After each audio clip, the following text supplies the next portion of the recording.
Queridos amigos y amigas, iniciamos una nueva charla aquí en Lila, momento de rugby. Vamos a seguir con Eusebio Guiñazú, que gentilmente accede una vez más, nos da una cuota de su tiempo para seguir hablando. La verdad que anduvo muy bien la nota pasada, te lo queremos agradecer, Eusebio, le pusiste mucha onda, mucha sabiduría, mucho conocimiento.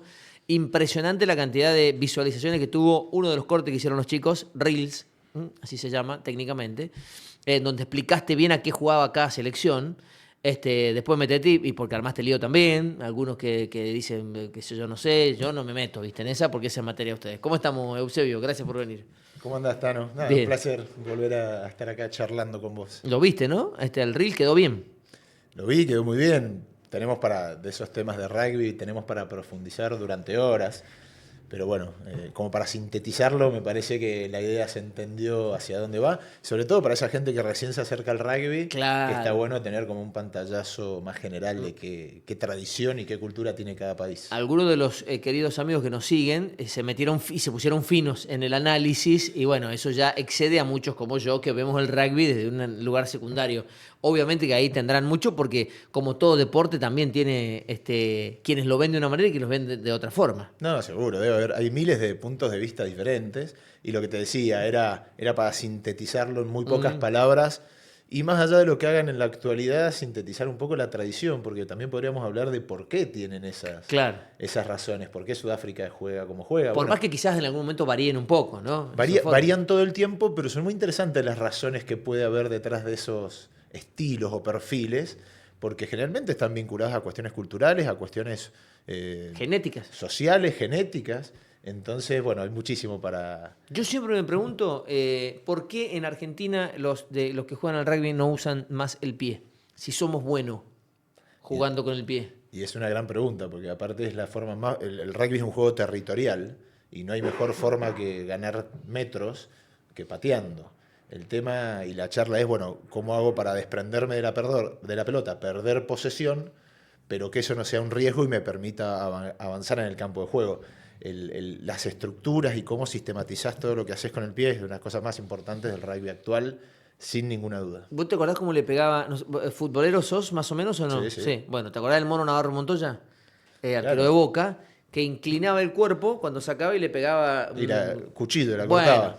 siempre me pregunté por qué en el rugby, una utopía mía seguramente, digo, ¿por qué nos sorprenden con uno corriendo por la otra punta, como loco, y a lo Mono Navarro Montoya, el que está en la otra punta agarra la pelota y le mete un saque descomunal? Está pasando. Hace 2 o 3 años se pusieron muy de moda las defensas que son como envolventes, que vienen desde afuera hacia adentro, y eso hizo que haya muy poco espacio para jugar con la mano y que los únicos espacios que se generen sean en los sectores de atrás o en los sectores muy abiertos. Pero como esa defensa te está envolviendo, la única forma de llegar a esos sectores es utilizando el pie por arriba, no a lo Navarro Montoya, sí más al estilo rugby australiano si se quiere, pero en el 2024 y lo que va a 2025 vemos tries con ese tipo de patadas cruzadas a espacios no cubiertos con muchísima más frecuencia. Porque aparte son lindos try cuando salen así. Son lindos, son los más espectaculares y son destrezas muy difíciles de ejecutar. Claro. Entonces, la verdad que está bueno. Nada. Y es una gran adaptación a defensas que venían siendo muy dominantes. Entonces, ha sido una buena adaptación que ha tenido el juego de ataque. Bueno, he hecho un pequeño aporte entonces al mundo del rugby, humildemente. Eusebio, nos habíamos quedado la última vez un poco repasando tu carrera y todo lo demás en lo que fue tu participación en el Mundial, que vos me dijiste, la verdad fue histórica la participación, pero yo me quedé con bronca porque yo quería jugar más, no se dio en ese momento. Y queríamos avanzar un poco más sobre esto de adaptarte a esos momentos en donde las cosas no salen como uno le gustaría que salgan. ¿Cuánto hay de psicología? ¿Cuánto lo laburan? ¿Cuánto lo subestiman? Mirá, creo que es una de las herramientas más interesantes que tiene el alto rendimiento, o que yo al menos me llevé del alto rendimiento, es esto, ¿no? Esta resiliencia y esta posibilidad de revisarte a vos todos los lunes. Para ponerlo en contexto, vos cuando sos deportista profesional, en este caso en el rugby, tenés objetivos muy a corto plazo, es decir, que vos cada 7 días tenés un torneo, es todo un partido, y toda la preparación es de lunes a sábado que jugás.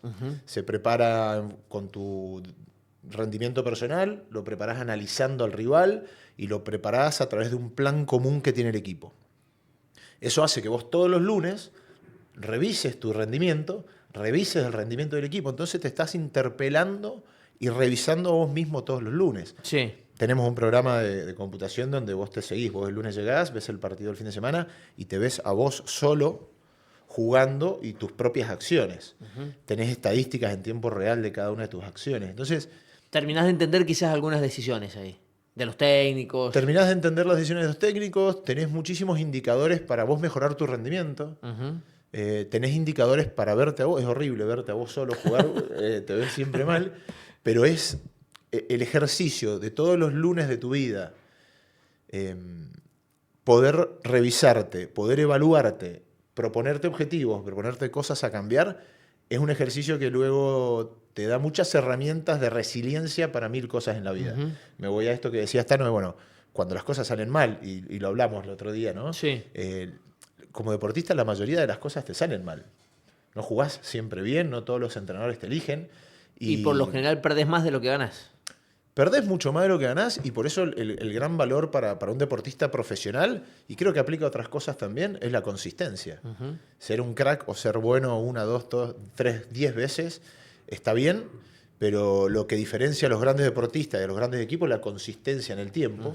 Y cuando hablamos de consistencia en el tiempo, hay derrotas, hay dolores, hay lesiones, hay frustraciones y algo que para mí es fundamental, hay que saber perder para empezar de nuevo. ¿Y qué es saber perder para vos? Y saber Porque perder... saber perder, el que no se calienta, para mí, eso no es saber perder. No, está claro, el enojarse por perder está buenísimo siempre y cuando lo puedas capitalizar.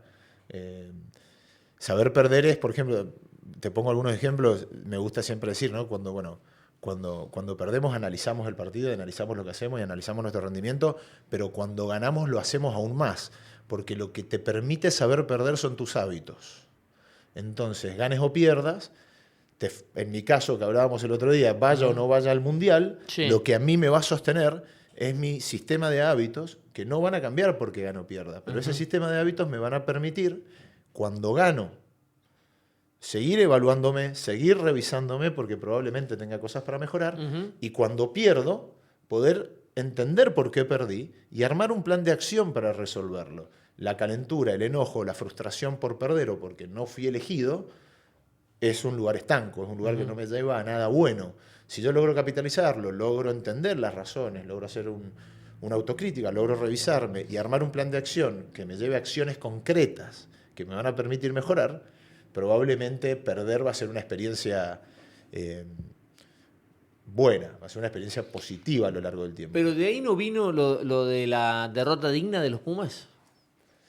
No, ¿cómo te llevabas vos con eso, de la derrota digna? Porque No. viste que se impuso y hasta los que por ahí eran un poco detractores del rugby y todo eso, medio que lo usaban para gastar, ¿no?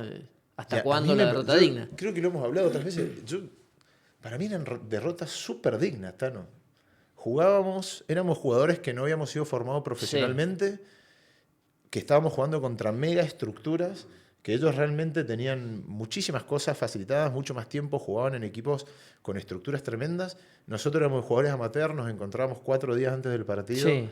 Ellos jugaban quizás todo el año juntos y eran derrotas muy dignas porque estábamos años luz de poder competir con ellos. Hoy eso ya se equiparó. Hoy los Pumas son otro equipo. Los jugadores profesionales argentinos se han sido formados, desarrollados y educados como jugadores profesionales. No era el caso nuestro. Cuando nosotros en el 2012 o el 2014 jugamos contra All Blacks, éramos jugadores que nos juntábamos 4 días antes con una estructura muy chica, que jugábamos contra megas estructuras. Eran derrotas dignas realmente. Y te digo más, hay que ver la foto más grande. El hecho de que hoy todos los seleccionados nuestros tengan tan buena performance y les vaya bien contra esos equipos es producto de eso fue un paso en ese proceso. ¿Pero no hubo un acostumbramiento a eso? Te lo pregunto, Sí, no, sí, lo, sí. no lo estoy No, aseverando. yo creo que no. Creo que realmente hay que poner, no, acostumbramiento nunca. Cada vez que íbamos a jugar pensábamos que podíamos ganar. Nos entrenábamos para ganar y te contaba el otro día ese partido contra Nueva Zelanda, donde antes del partido yo decía, hoy ganamos, y después perdíamos. No había un acostumbramiento, había realmente diferencias estructurales de presupuestos, de la formación misma de nosotros, de los jugadores, que eran abismales. Y creo que era, te diría que era heroico lo que hacíamos de poder competir con las desventajas que teníamos. Hoy ya medio que el término jode un poco. No, y los Pumas ganan, ¿no? Y los Porque Pumas los le Pumas ganaron están para ganarle. Totalmente. Y a eso voy, digo, es una cuestión mental también de convencimiento. De decir, bueno, ya dimos ese paso. Ya la derrota digna puede darse, por supuesto, porque por ahí un partidazo, perdiste ahí, nada, la derrota no deja de Sí, ser digna. mira, Pero no puede ser la bandera. En el 2012 no le habíamos ganado nunca en la historia a Sudáfrica. Y empatamos. Nos empataron en Mendoza, en agosto, en la última jugada. Creo que ahí entendimos que se podía. Vino otro equipo que 2 o 3 años después le ganó a Sudáfrica por primera vez. Y a partir de ese día que le ganaste por primera vez, ya le ganamos 5 o 6 veces. Claro. A All Blacks no lo habíamos ganado nunca en la historia. 2012, 2013, en esa época nuestra, nos empezamos a acercar, perdíamos por poco, tuvimos partidos que fuimos mucho más competitivos. Unos años después se le gana a Nueva Zelanda por primera vez en la historia. Unos años después se le gana de visitante a Nueva Zelanda. Y cada vez somos más competitivos. Sí estoy de acuerdo con vos que ganar es un hábito, ganar es una costumbre. Y hasta que no ganás por primera vez a estas superpotencias, es muy difícil Que te lo creértela creas. de alguna Claro. forma, y no solo creértela, sino entender cuál es la forma. Le ganaste una vez a Nueva Zelanda y encontrás muchísimos indicadores y patrones que te permiten, la próxima vez que juegues, decir, bueno, es por acá, Es por acá. estratégicamente, técnicamente, tácticamente. Sabiendo si que querés. enfrente está Nueva Zelanda, claramente. Sí, ¿no? sabiendo que el próximo partido todo eso puede cambiar, pero decir, bueno, esto me funcionó una vez, quizás acá tengo algo para desarrollar un plan y ganarles. Ujú.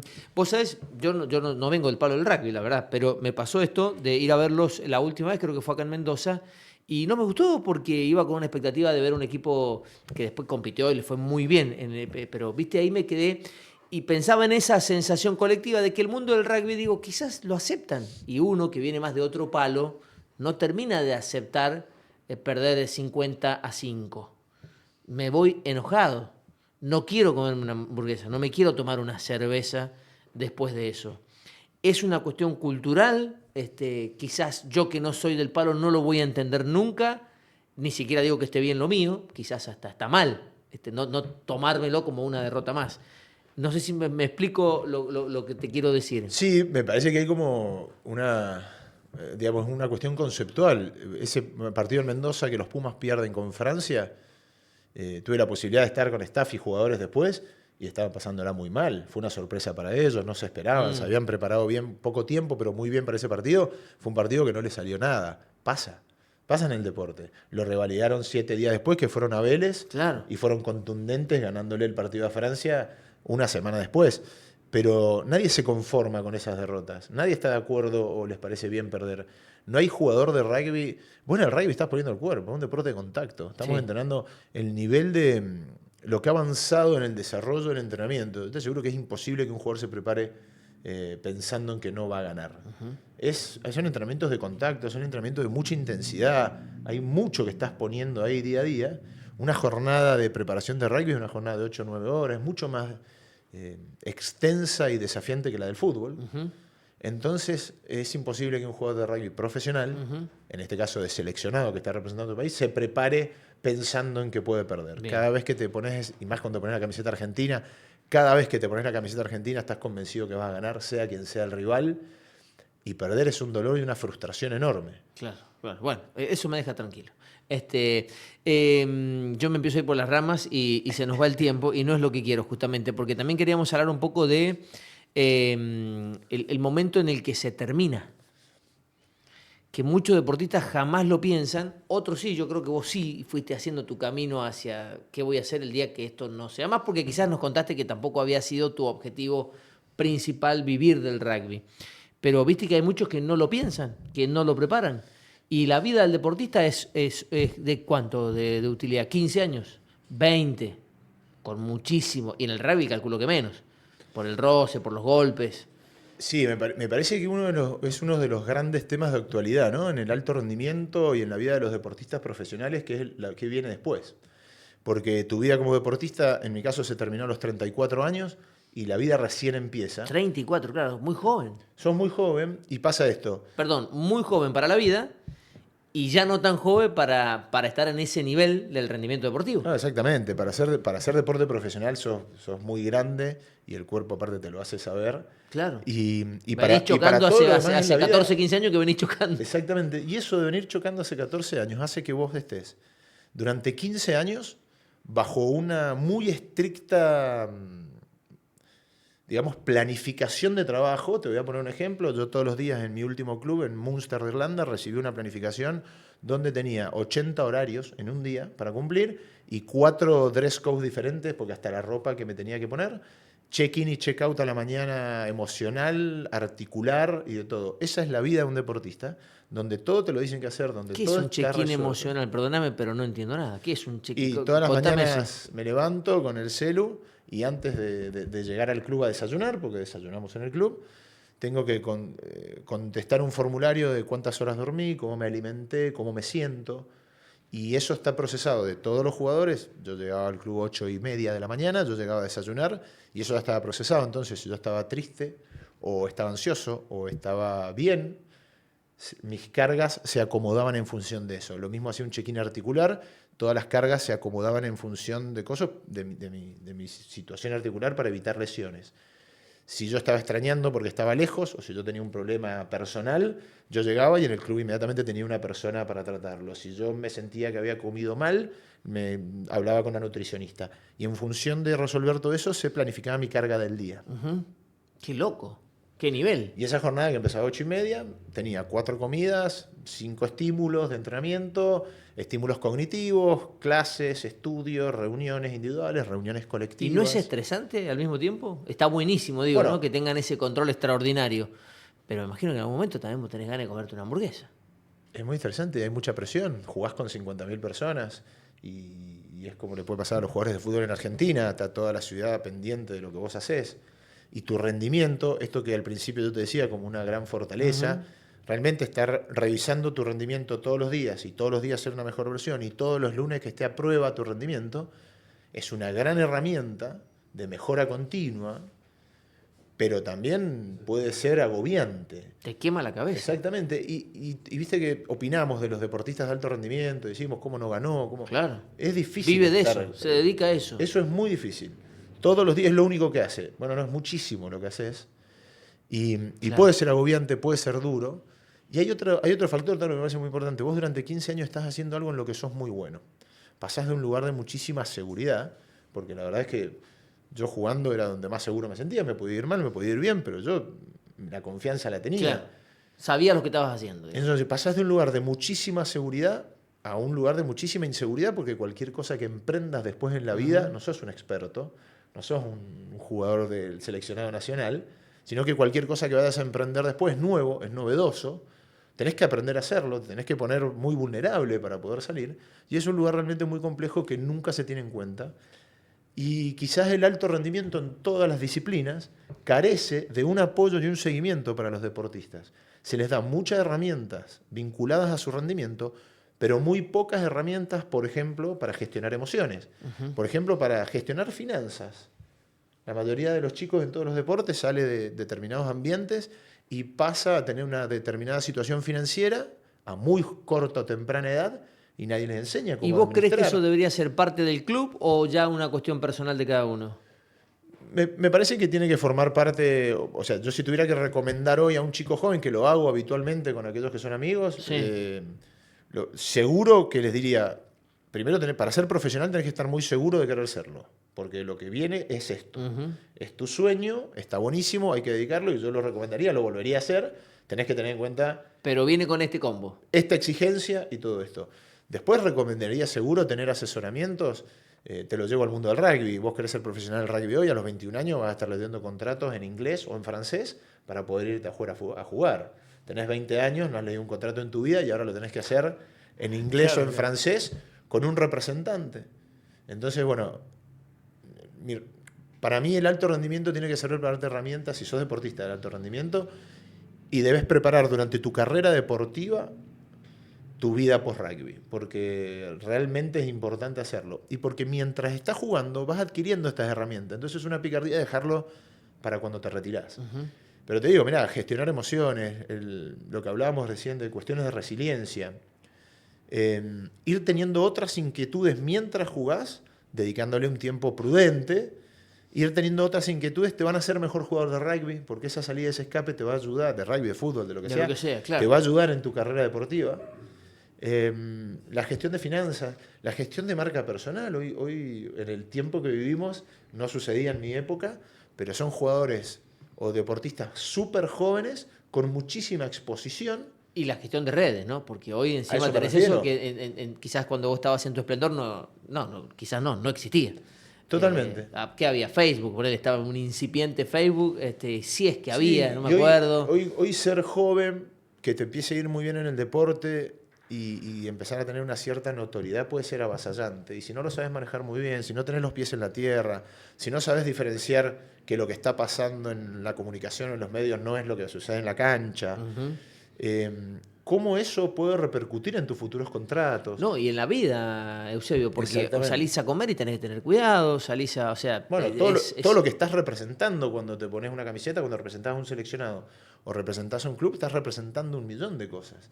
¿No? En el rugby te dice la frase, bueno, mi objetivo es dejar la camiseta más alta de donde la recibí. Y eso no es solamente en la cancha, eso lo haces jugando claro. todos los días.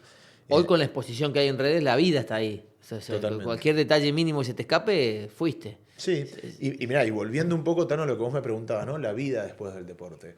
Todas estas cosas creo que son fundamentales para acompañar. ¿Vos lo pensaste siempre o hubo un momento en donde dijiste tengo que empezar a pensar en esto porque esto se va terminando? No, ahora te lo digo así con el diario de hoy, recanchero, Sí. pero obviamente no lo tenía tan clara a los Claro. 20 o a los 30 años. Sí te cuento rápidamente en mi caso personal, yo siempre tuve otras inquietudes y empecé a desarrollar mis actividades actuales mientras jugaba. Que son un montón. Son un montón. En el momento que era deportista yo lo veía como que pensar en otras cosas a mí me hacía muy bien para el otro día volver a focalizarme en mi entrenamiento y en el rugby. Necesitaba tener un espacio de mi día con otras cosas. Y emprender fue siempre algo que me fascinó. Entonces, cada país que me fui a vivir hice cursos de idiomas, cada lugar que me iba me metía en una universidad porque necesitaba salir un poco del entorno del rugby y quería meterme en otro, entonces me iba a algún lugar a hacer un curso o a una universidad a estudiar. Lo hice en Irlanda, que hice cursos de inglés de negocios, en Francia, que aprendía el idioma todo el tiempo, y en Sudáfrica cuando viví en Sudáfrica hice mi primer emprendimiento, del cual trabajo hasta el día de hoy. ¿Qué era? En Sudáfrica un día iba caminando, vi una luz en un techo, y era un aparato, pregunté qué era, y era un aparato para dispersar aves, para controlar, para sacar los pájaros. Ajá, un que espantapájaro un espantapájaro electrónico. electrónico. Y me pareció muy interesante porque había visto en Argentina que esa problemática existía. Entonces yo jugaba en Stormers es como jugar en Boca, eran Sí, 50.000 sí. personas todos los días, y me fui a hacer un curso sobre ese espantapájaro electrónico. Cuando llegué la gente no entendía nada, porque está este flaco que lo fuimos a ver a la cancha haciendo esto. La cosa es que me traje equipos a Argentina, busqué a Marcos y Sebastián, mis socios actuales, que son mis hermanos y mis amigos, y hoy ya ese aparato no lo usamos, pero hoy tenemos una empresa de tecnología láser, donde fabricamos software y hardware en Mendoza, en la provincia, y trabajamos el control de aves en forma ecológica para la industria y la aviación civil. Es muchísimo lo que me estás diciendo, me estás revolucionando la cabeza. Pasaste del espantapájaro electrónico a cómo decís que controlan ahora los Utilizamos pajaritos. tecnología láser Sí. automatizada, para la cual nosotros hicimos un software propio que automatiza el paso del láser por los lugares y eso asusta a los pájaros, sin dañarlos, sin dañar el ecosistema ¿Y dónde lo pones? ¿En el cuidando las campo? ¿Lo puedes especies. poner o no? ¿En la plantación de trigo? ¿Dónde lo puedes poner ahí? Trabajamos con todos los aeropuertos de la Argentina y con toda la industria, especialmente la industria electrónica o agroalimentaria, que es donde se producen muchos daños Pero por no las los, aves. no los quema, digo, no voy a ver arder a un pajarito. Todo lo contrario, los cuida porque los relocaliza sin lastimarlos, sin dañarlos y ayuda en la preservación de las especies, porque bueno, hay un tema muy largo, pero hay aves que son migratorias o aves que contaminan los lugares de producción de comida. Entonces lo que hace es relocalizarlo para que busquen fuentes de alimentación en otros lugares sin dañar ni al ecosistema ni a las aves. Es tecnológico, es una innovación, es ecológico y lo fabricamos en Mendoza. ¿Pero eso lo inventaron ustedes o lo fuiste adaptando a lo que...? Porque parece una idea buenísima. Y La con esto no invención quiero decir que no tengas la capacidad de haberlo inventado vos, pero digo, La invención original, digamos, o el descubrimiento de que con esa tecnología se podía disuadir aves, fue de una persona en Holanda y nosotros fuimos adaptando la tecnología para hacerla aplicable a esta y aplicación, a este uno de los funcionamiento. ejes tuyos es eso, hoy. Exactamente. No sé cómo decirle, ¿cómo se le dice cuando tenés varios negocios, qué sé yo? Diversificación, qué bonita palabra. Sí, hoy yo manejo un grupo empresarial donde junto a mi socio Seba, tenemos varias verticales de negocios diferentes. Una es el desarrollo de tecnología láser, para esto que te contaba. Tengo muchos negocios vinculados a la vitivinicultura, al vino. ¿Y en los aeropuertos qué onda? ¿Qué es lo que hacen? ¿Que el pajarito no intervenga en los radares? ¿Alguna cosa así? ¿O por dónde iría? Se limpia la pista antes del aterrizaje o despegues de aviones, porque como eso está rodeado de pasto, hay mucha presencia de aves y en determinadas alturas también puede haber aves. Y se limpia la pista para que sea seguro y no se meta un pájaro en una turbina, básicamente. No te puedo creer que eso exista, honestamente. Me vuela la cabeza. Jamás me imaginé que a la hora de que despega un avión está eso funcionando. Es así, y está en todo el mundo. Además de los radares y además de otros métodos que también se usan. Qué loco. Bueno, y yo me quedé también con lo tuyo del vino. Porque un día, recuerdo que hasta fui ese día a la inauguración de tu proyecto y supuse que era, en principio, digo, bueno, quizás, viste que hay mucho que se pone de moda de tener mi vino, mi etiqueta, qué sé yo, pero no, venía más profundo, evidentemente, el tema. Sí, en mi caso el amor por el vino es una herencia. Uh-huh. Mi viejo era un fanático, estuvo toda la vida vinculado a la industria vitivinícola, mi abuelo paterno también. Mi viejo era comisionista de vino, en una época que la industria del vino era muy diferente a la de hoy, algo que era mucho menos glamoroso, pero en la época que el comisionista de vino era como un asesor de las bodegas. Yo me volví a vivir a Argentina después de 12 años viviendo fuera en el año 2015, y después de 3 meses murió mi viejo, fallece mi viejo, y a los pocos días muchos enólogos de Mendoza nos empiezan a llamar a mí y a mi hermano como diciendo, che, había muchas operaciones pendientes, ¿quién se hace cargo? Y yo venía de jugar profesionalmente hace 2 meses, así que bueno, muere mi viejo, empiezo a ver qué pasaba, simplemente con la idea de ordenar lo que él hacía o de poder dar respuesta a gente que le tenía bastante cariño, y sin querer me empiezo a meter en la industria del vino, empiezo a ir mucho a la zona este a entender cómo era el precio de la uva, cómo funcionaba el mercado, cómo se hacía una elaboración de vino, cómo se hacía para vender vino a granel. Y sin darme cuenta empiezo a aprender y a compartir y a encontrarme con un lado de mi viejo. Mi viejo ahora era industria del vino y rugby, a morir. Esa era su vida. La parte del rugby la pude compartir por suerte muy bien y muy lindo con él. Y la parte del vino no tuve tanta posibilidad. Pero hizo que yo sea consumidor de vino, me había trasladado esa pasión por el vino. Y bueno, me encontré de repente, una vez que él fallece y empiezo a ver todo esto, me empiezo a encontrar con un mundo de vino, a mi viejo con otro viejo, que era súper querido, súper respetado, y que había un mundo detrás que yo no había visto. Entonces, sin darme cuenta, empiezo a seguir lo que él hacía.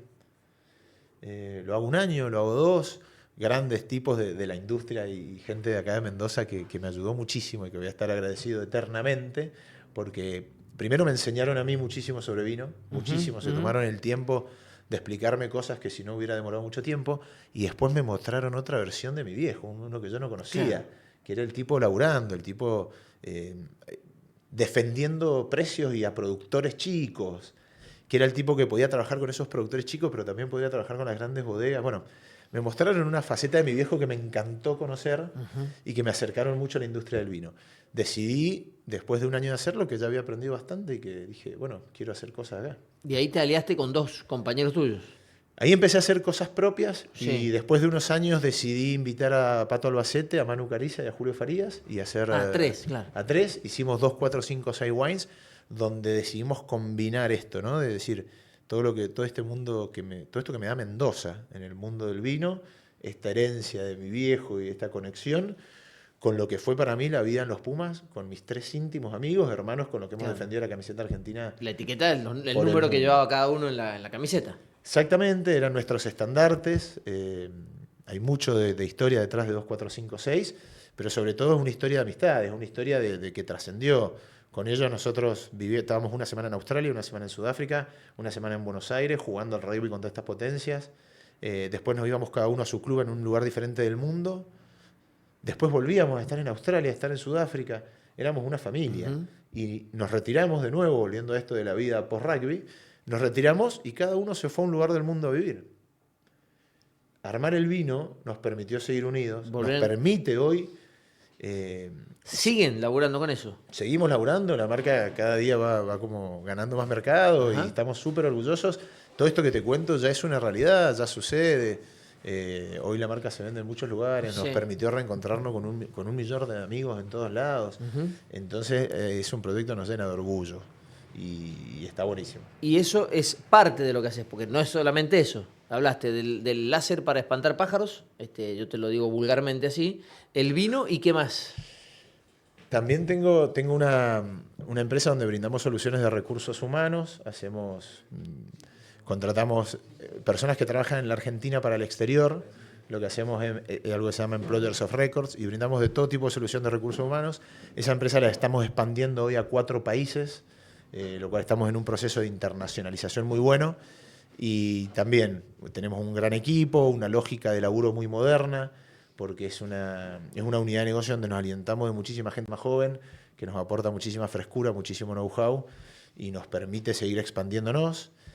Nos permite también, desde ese mismo lugar, hacer algunas inversiones en proyectos tecnológicos que nos parecen importantes o que nos parecen interesantes en etapas tempranas.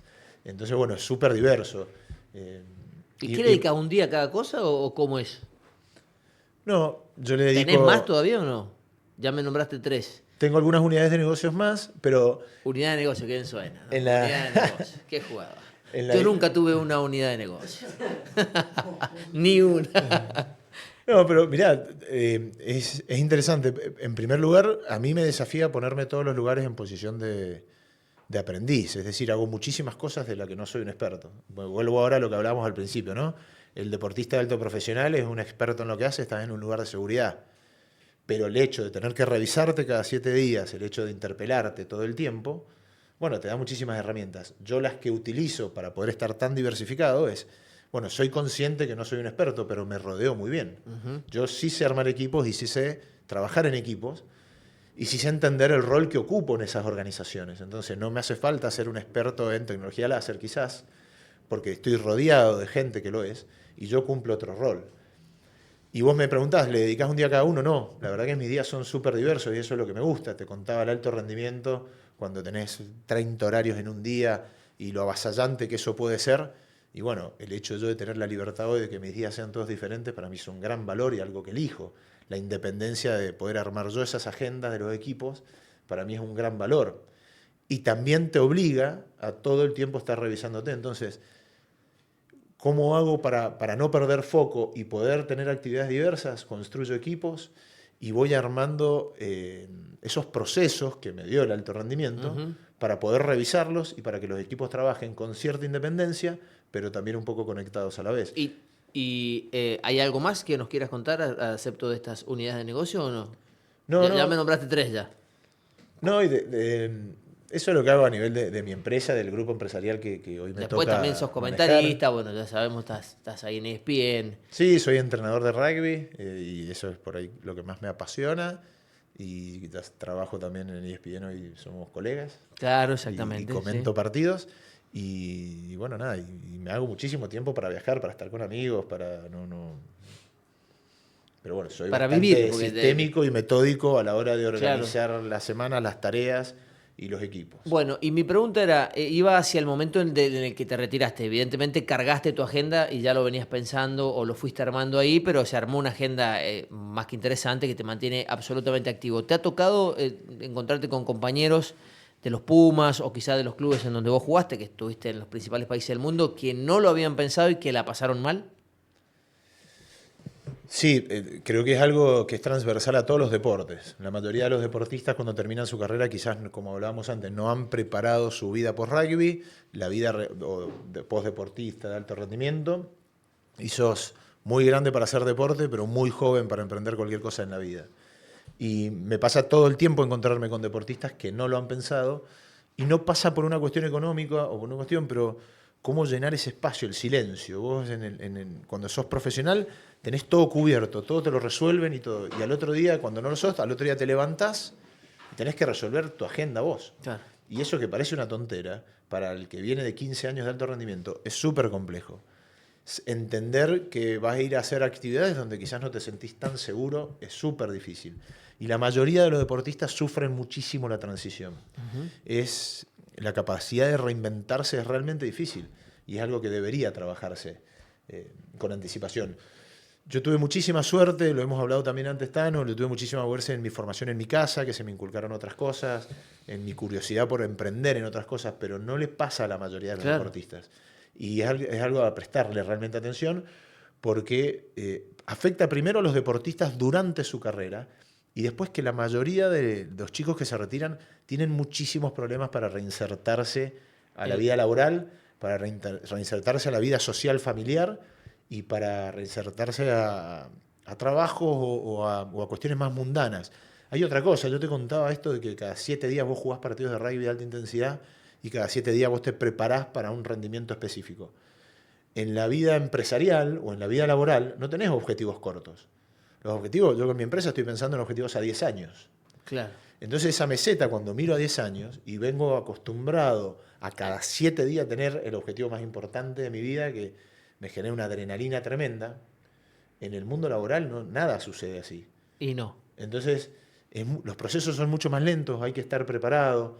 Es muy desafiante para los deportistas dejar sus carreras. Uno tiene la idea de que Europa siempre está más adelantado que nosotros. Yo puntualmente creo que en algunas cosas sí, en otras no. Pero al margen de esto, ¿los preparan mejor o también están en ese déficit quizás que compartimos aquí en los clubes? Aunque yo siento que al menos en el fútbol, que es algo de lo cual yo estoy un poco más empapado, se ha ido mejorando esa contención.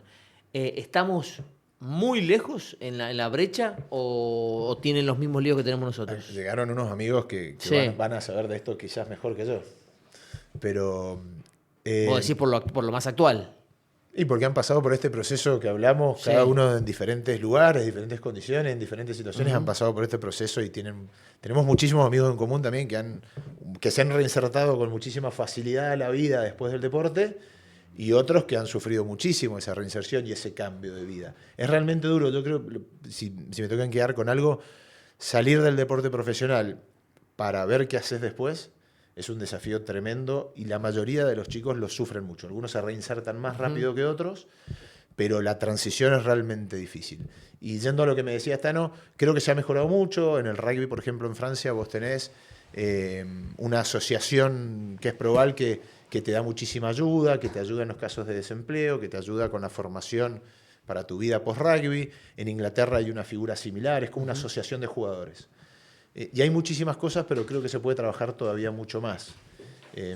Creo que se tiene que inculcar mucho más. En el rugby en Argentina, por ejemplo, a los jugadores que son convocados a los planes nacionales y forman parte de las academias de entrenamiento, se les obliga a continuar con sus estudios, se le da muchísimo trabajo a la parte mental, se les enseña hoy, más allá de entrenarlos X cantidad de horas por día en gimnasio, en cancha, en toda la parte técnica, se les da soporte en cómo armar agendas personales, cómo armar planes de acciones personales, cómo detectar indicadores de su propio rendimiento para ver qué mejorar, qué fortalecer, para armar estos planes de acción con cuestiones concretas que les permitan, que puedan aplicarse a cualquier cosa en la vida y no solo al deporte. Eso se está haciendo mucho en el rugby argentino, se hace bastante en el rugby de afuera.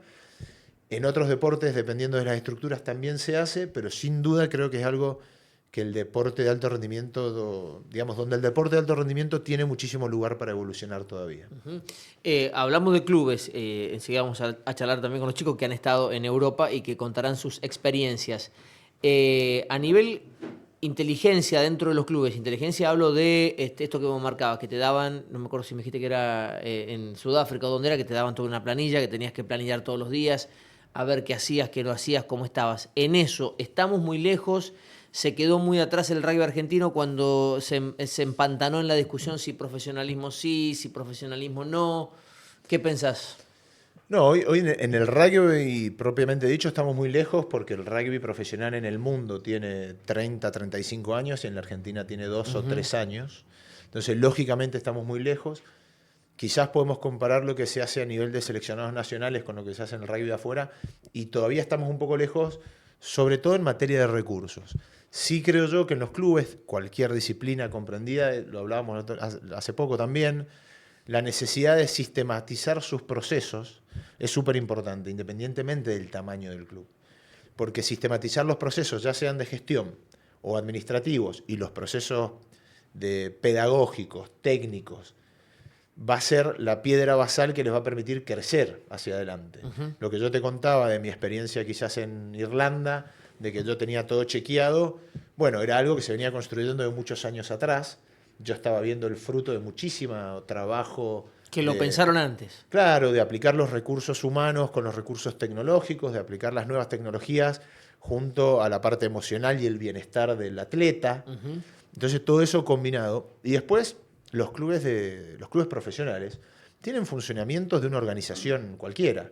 Es decir, un club profesional, me voy a un ejemplo que me tocó jugar a mí, yo jugué en Bath o jugué en Toulouse de Francia, y las estructuras de esos clubes tienen organigramas de empresa. ¿Qué quiero decir con esto? En Bath nosotros todos los lunes, cada 15 días, teníamos reunión de todo el equipo. Cuando hablo del equipo no hablo de la estructura deportiva de 40 jugadores. Había una reunión donde venía la gente de marketing y contaba toda la realidad de marketing del club, pero que el club era la empresa. Venía el gerente de patrocinio y tickets y contaba cómo venían las ventas de entradas. Venía el gerente de expansión y contaba los otros mercados. Venía el gerente deportivo, es decir, mi entrenador, y contaba su planificación en función de los resultados. ¿Y ustedes tenían que ir sí o sí? Claro, iba yo, pero también iba el jefe de marketing. Nosotros éramos el área deportiva de una organización mucho más compleja. Entendiendo como una cosa global. Sí, y parte de algo más en esas grande. reuniones, exactamente. Por eso a mí me gusta tanto el rugby inglés, porque me empezó a abrir la cabeza en esas cosas. Yo de repente ya no solo era un jugador, ya tenía que prestar atención a otras cosas, participaba de este tipo de reuniones. Yo era la pasando, me materia parece, prima, si con querés. algunos clubes de rugby que han ampliado hacia otras cosas. Me da la sensación, está pasando. Sí, empieza a Que ya pasar. no son solamente el partido del fin de semana, ni la categoría inferior. No, porque bueno, el club voy a hablar de rugby, que es donde más conozco los Sí. clubes. Los clubes de rugby son lugares donde las personas pasan, o sea, los deportistas pasan más de 13 años, 15 como deportistas, y podés pasar casi 50 años formando parte del club, sea como deportista, como padre, como dirigente. Entonces, bueno, lo hemos hablado también, los clubes son sistemas pedagógicos, porque tu hijo pasa en un club 4 o 5 horas por día, todos los días, durante 13 años. Claro. Entonces, la necesidad de que la enseñanza se sistematice, la necesidad de que toda esa gente sienta mucha pertenencia hacia el club, hace que se exceda por completo que el club es un lugar donde solamente voy a jugar.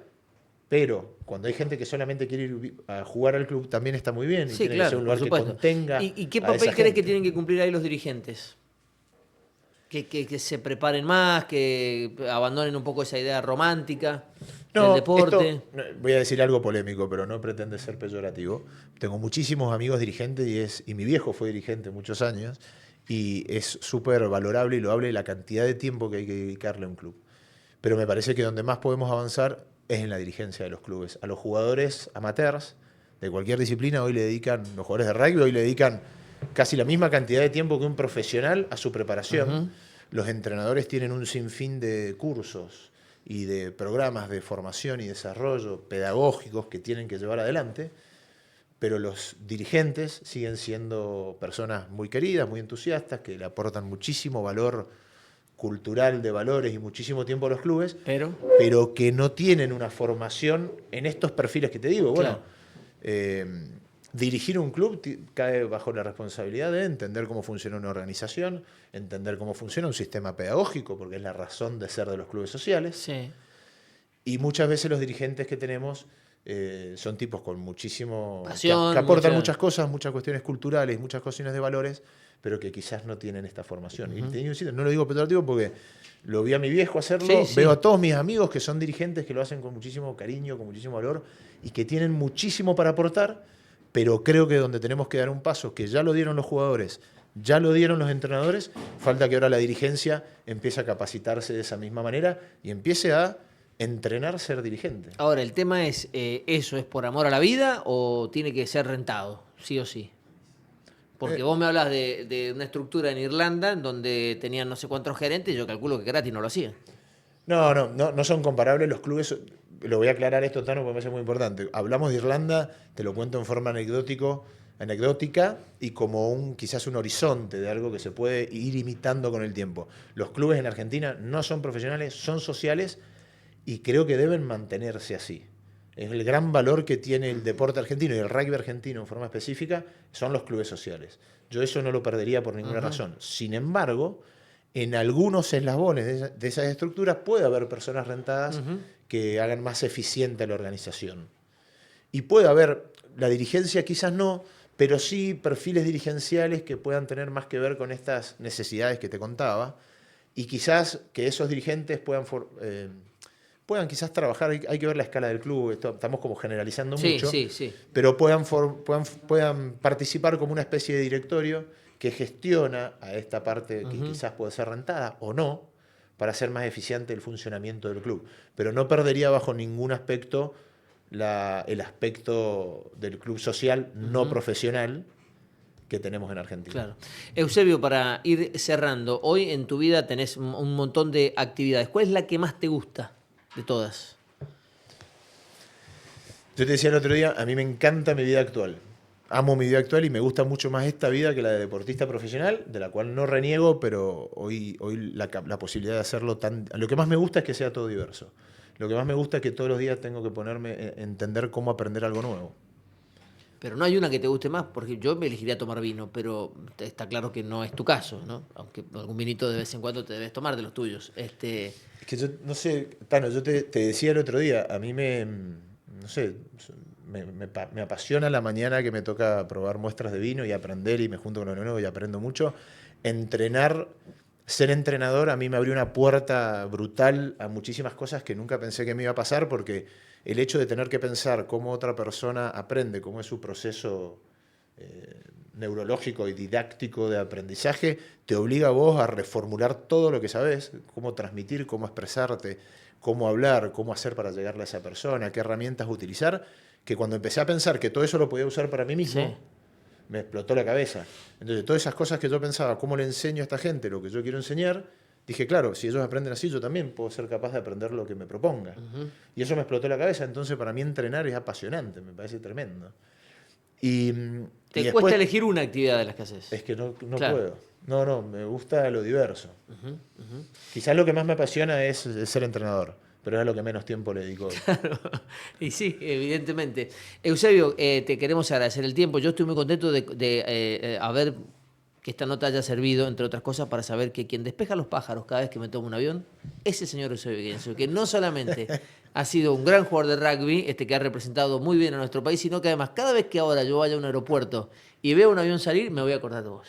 Voy a decir, esos pájaros que no están ahí... Cada vez que te quieras abrir un vino también. Bueno, sí, por supuesto, claro que sí. Tuve un bar, pero lo tuve que dejar, porque no era mi unidad de negocio, no era bueno para administrarla.